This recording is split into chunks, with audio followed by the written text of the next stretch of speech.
sphere of our life today is driven by technology. Technology has made our life easy. At the same time, it has made our life stressful. However, there are certain things that we need to do right. So here's a question, what is that we need to do? And to answer all these questions, today we have with us an internationally acclaimed motivational speaker, Riyaz Bharucha. Riyaz Bharucha is the senior disciple of eminent Vedanta philosopher Swami A Parthsarthy. He's also the member of Vedanta Cultural Foundation.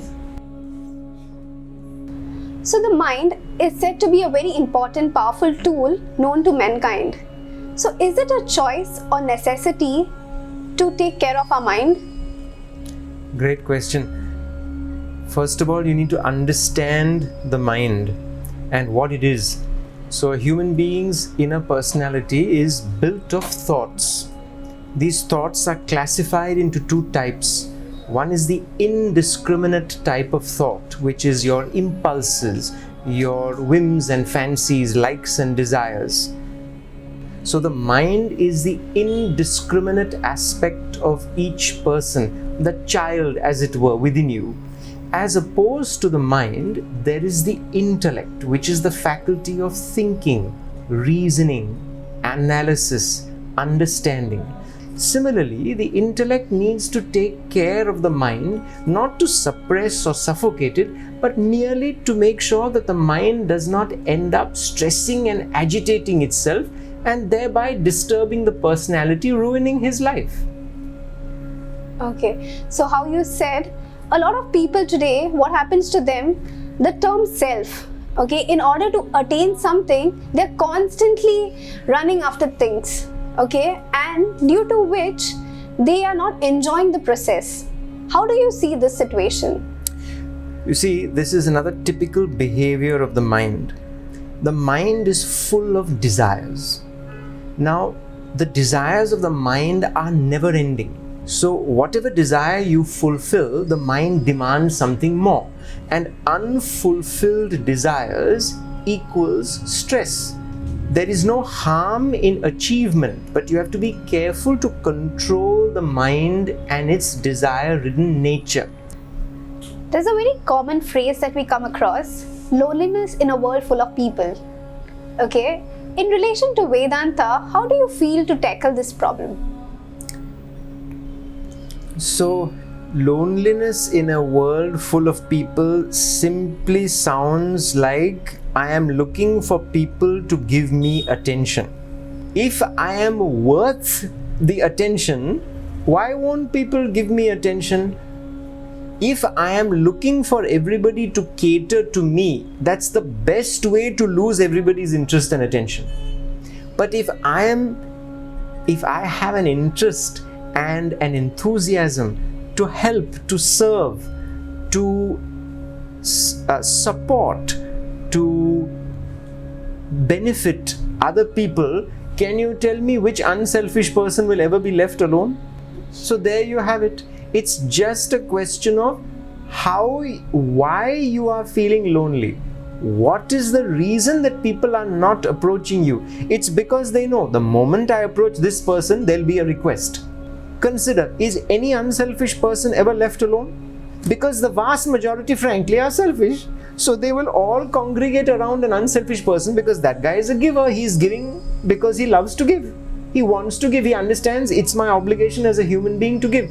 He'll never be alone. But any selfish person will always be left alone at some point. So loneliness and selfishness go hand in hand. And unselfishness and good harmonious associations go hand in hand. Okay, a lot of people, what they do is when they find similarities between each other, they kind of vibe, the term vibing with each other because they are kind of similar. But later on what happens is they come to a point where they realize, oh, this person is exactly not the same that I had thought. Okay, so how do they address this thing? Do they just abandon the bond at that point of time, or do they need to work on it? So again, when you say that this person vibes with me, what you're basically saying is the likes and dislikes of my mind and the likes of dislikes of their mind are gelling for a time period. you must understand no two human minds are the same. It is an eternal law. And the human mind is directionless, dimensionless, it keeps changing. So there's going to come a time when your mind sees the world different as the mind of the person you've chosen to spend your time with. That's no reason to abandon a relationship. Again, when the intellect steps in, you understand no two minds are the same. I have to see the world how I sees it, and how you see the world is not my business. I allow you, if I'm functioning on my intellect, I allow you to see the world as you see it. That's the way to build harmony in a relationship. You don't go around abandoning a relationship just because a person doesn't see the world as you see it or cater to your view. Otherwise, again, is that not selfishness? So while people are constantly busy in their work life, there is another problem that a lot of people face today, and that is modern relationships. There are various terms when it comes to modern relationships, like live-in relationship, situationships, friends with benefits, and all these terms are coming in the process of searching a soulmate. People are constantly searching for soulmate. So how do you see this journey of finding a soulmate? So relationships may have different formats. The modern ones may be different to the older ones, but the human nature is the same. It is what it is. And most relationships are, to put it very simply without sugarcoating it, self-centered and self-absorbed. So when I say I am searching for a soulmate, basically what I am searching for is somebody to cater to my every demand always. It is never going to happen. A selfish relationship cannot last. So what Vedanta explains is that if you want a harmonious relationship, unselfishness has to be the bottom line of it. So the mind is a fundamentally self-centered thing because it is structured on desires, whereas the intellect helps a human being with unselfishness.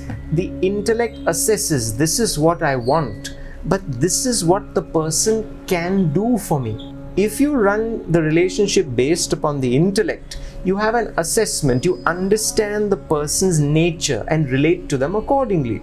Whereas if you don't use the intellect and you use the mind, you're relating to the person only based upon what you want out of them. And what each one of us wants is always endless. So how are we expected to run a harmonious relationship on the mind? The intellect has to kick in to stabilize the relationship. And how one needs to build on relationships.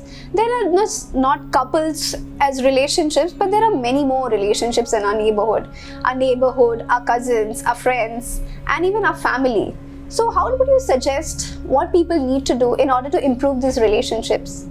So to improve a relationship, the first thing you need to do is to assess the person you're relating to. And as our teacher, Swami A Parthsarthy, who is the founder of the Vedanta Academy and the Vedanta Cultural Foundation, he says, you must remember A will be A, B will be B, C will be C.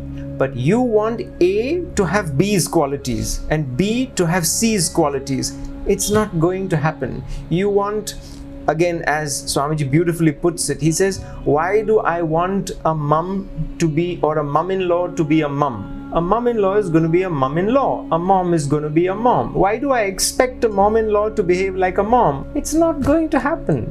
So the first thing to improve relationships is to assess the person you're relating to. And secondly, try and look at the relationship as an opportunity to give something rather than to get something. So what was that turning point in your life when you decided to choose Vedanta? The fact of the matter is that I connected with the subject when I was 23, 24, which is a long way back now. And like any 23, 24-year-old, I was busy in the world doing the things that any 23, 24-year-old would do. But I did also check my aspirations and my interests. And I found that the people who I wished to be in my trajectory of life were not happy people. They may have been externally successful. In other words, they may have had fleet of cars in their garage and a sprinkling of homes, but the internal state of happiness or the ability to find joy in your daily experiences is not something that is externally created. And these people who I thought I would like to be were not very happy at all.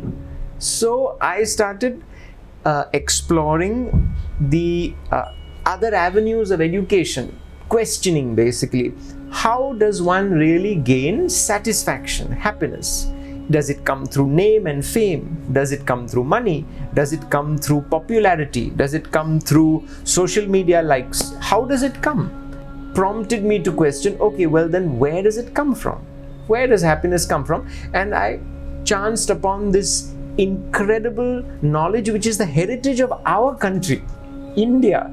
Ancient scripture which does not belong to India but was discovered in our country. It belongs to anybody who can think, but it was discovered in our own country so many thousands of years ago. So it was like almost rediscovering the value for my own nation. Okay.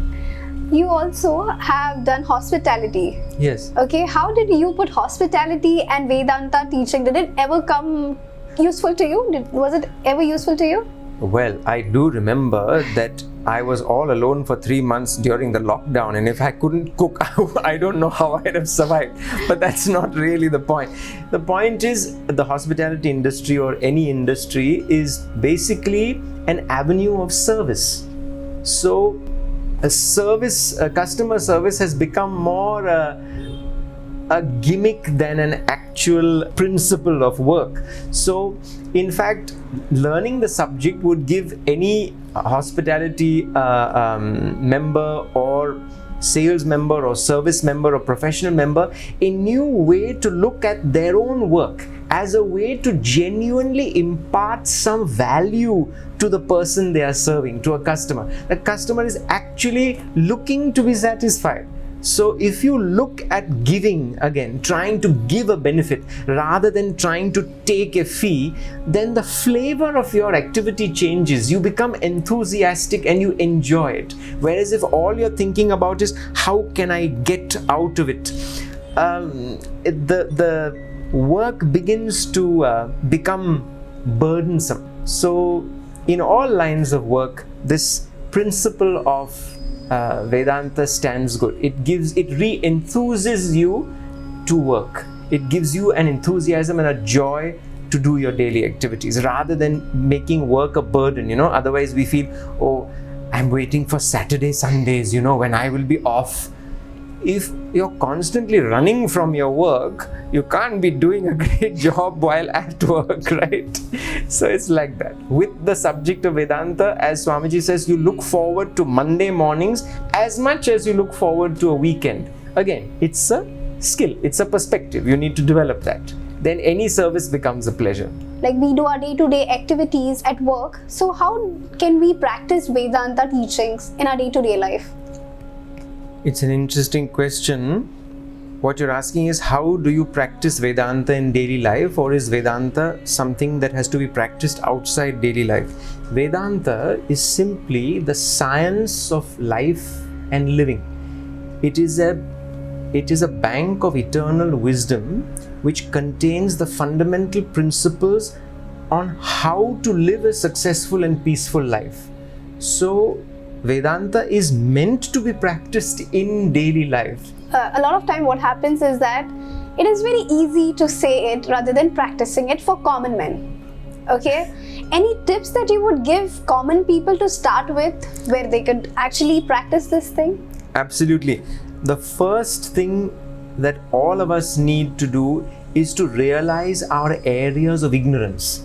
See, you are very clear, or we are all very clear, that I cannot wake up one morning and decide to build a building. I have to go through a process of architectural school, etc., etc. Similarly, living itself, as again explained by our teacher Swami A Parthsarthy, is an art. It is a skill. It is a technique. So you need to invest time, energy and effort in learning the fundamental knowledge of life. How do we expect to live perfectly, which is to combine prosperity and peace in one action without having spent any time in learning how to do it? It's not a magic trick. Those of us who spend time educating ourselves on the science of Vedanta those of us are able to live successfully. So it is not a question of a common man and an uncommon man. It's one who has put in the time and effort to learn, or one who believes that living is just something that happens while you're living. It's not like that. You need to put in time and effort to learn the skill of living. And that is what the Vedanta Academy is meant for. The Vedanta Academy in Pune is a school where young students from around the world come to study for a period, but of course visitors are welcome. But they come to study and learn about the technique of life and living. Thank you so much. Sure. Yes.